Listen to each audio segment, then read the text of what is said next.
Hi అండి, నమస్తే. ఈరోజు నేను బెండకాయ ఫ్రై చేస్తున్నాను. అస్సలు జిగురు లేకుండా ఉండడానికి ఎలా చేయాలో చూపిస్తాను. ఇలా లేత బెండకాయలు తీసుకోవాలండి ఫ్రైకి. చాలా బాగున్నాయి కదా, నూనెలాడుతూ. ఇప్పుడు ఈ బెండకాయల్ని సన్నగా కట్ చేస్తానండి.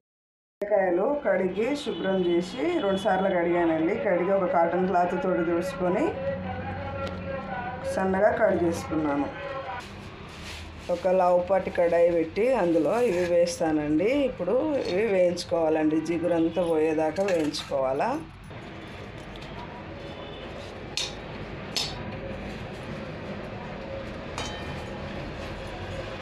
ఫస్ట్ టైం నా వీడియో చూసేవారు సబ్స్క్రైబ్ చేసుకోండి.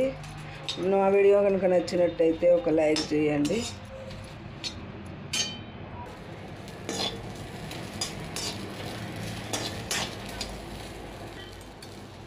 ఇలా వేయించుకోవడం వల్ల మనకు ఇప్పుడు ఒక 70-80% ఇప్పుడే కుక్ అవుద్దండి బెండకాయ.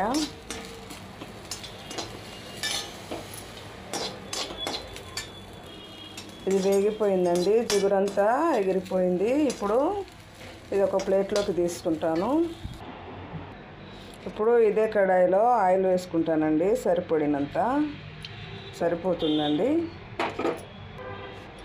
ఇప్పుడు ఇందులో కొన్ని వేరుశనగలు వేసుకుంటాను. వేరుశనగలు వేగా ఒక ప్లేట్లో తీసుకుంటాను. కొన్ని ఆవాలు వేసుకుంటానండి. ఆవాలు చిటపటలాడాయి కదా, జీలకర్ర వేస్తాను. కరివేపాకు,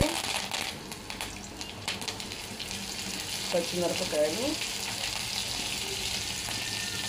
ఇప్పుడు ఆనియన్స్ వేస్తున్నానండి. తగినంత ఉప్పు వేస్తున్నానండి.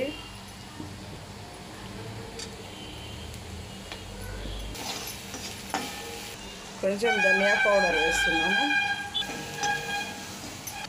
పసుపు.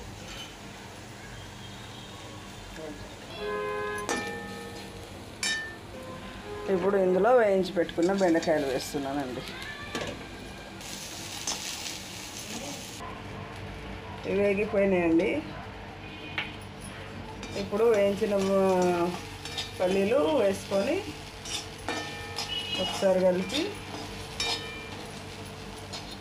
ఇందులో కొంచెము కొత్తిమీర. ఇది చపాతీలోకైనా అన్నంలోకైనా దేనిలోకైనా బాగుంటుందండి. మీరు ఒకసారి ట్రై చేసి చూడండి. ఎలా వచ్చిందో నాకు కామెంట్ చేయండి.